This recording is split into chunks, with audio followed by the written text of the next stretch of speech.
I believe that that vaccines play a critical role in healthcare. Robert F. Kennedy Jr. Senate confirmation began Wednesday regarding his nomination as the Department of Health and Human Services Secretary. The environmental lawyer is seen as a controversial pick on both sides of the aisle, chiefly for having spread misinformation around the safety of vaccines in the past, despite his statement to the contrary on Wednesday. During opening statements, ranking member Senator Ron Wyden said nothing about Kennedy's background remotely suggests he should be the nation's health chief. The receipts show that Mr. Kennedy has embraced conspiracy theories, quacks, charlatans, especially when it comes to the safety and efficacy of vaccines. While there are Americans who disagree with some of Kennedy's health stances, including changing guidelines around fluoride in drinking water, other proposals like reformulating processed foods are popular.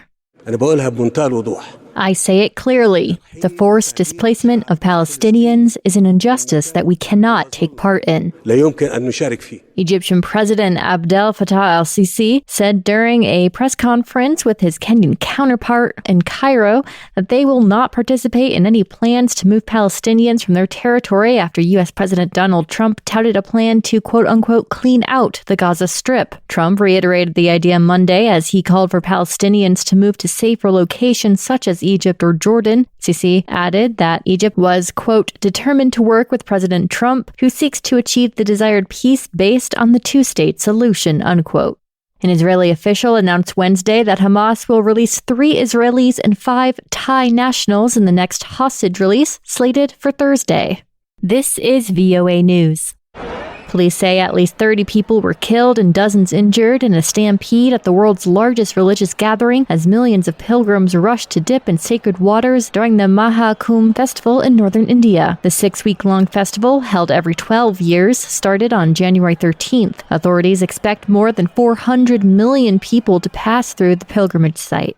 The Trump administration says it is offering buyouts to all federal employees who opt to leave their jobs by next week. At a news conference, House Speaker Mike Johnson says civil service laws bar President Trump from simply firing government workers. He's not allowed to do that under the law.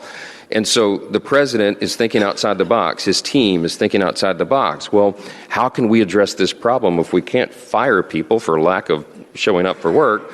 Well, let's give them the option to take a parachute. In response, American Federation of Government Employees Union President Everett Kelly said it should not be viewed as voluntary buyouts, but pressuring workers not considered loyal to the new administration to vacate their jobs. Even a fraction of the workforce accepting buyouts could send shockwaves through the economy and trigger widespread disruptions throughout society as a whole, triggering wide-ranging and as yet unknowable implications for the delivery, timeliness, and effectiveness of federal services across the nation. The cause of the fire on a South Korean plane on Wednesday is unknown, but there were no casualties reported. AP correspondent Karen Chamas has more. A passenger plane has caught fire before takeoff at an airport in South Korea, but all 176 people on board have been safely evacuated. The Transport Ministry says that the Air Busan Airbus plane was preparing to leave for Hong Kong when its rear parts caught fire at Gimhae International Airport. It says that the plane's 169 passengers, 6 crew members and 1 engineer were evacuated using an escape slide. The National Fire Agency says that 3 people suffered minor injuries, likely bruises, during the evacuation. I'm Karen Chamas. Chancellor Olaf Scholz told Germany's conservative opposition that it could not accept the support of the far-right Alternative for Germany party on a motion calling for immigration restrictions. They accept the support of the AfD for their unlawful proposals. You are supporting those who fight our democracy, who despise our united Europe, who have been poisoning the climate in our country for years. That is a grave mistake, an unforgivable mistake. Conservative CDU leader Friedrich Merz plans to table motions to toughen immigration and secure policy in response to a knife attack last week that killed 2 people, the latest in a series of violent crimes where the suspect was an asylum seeker.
Thank you for watching.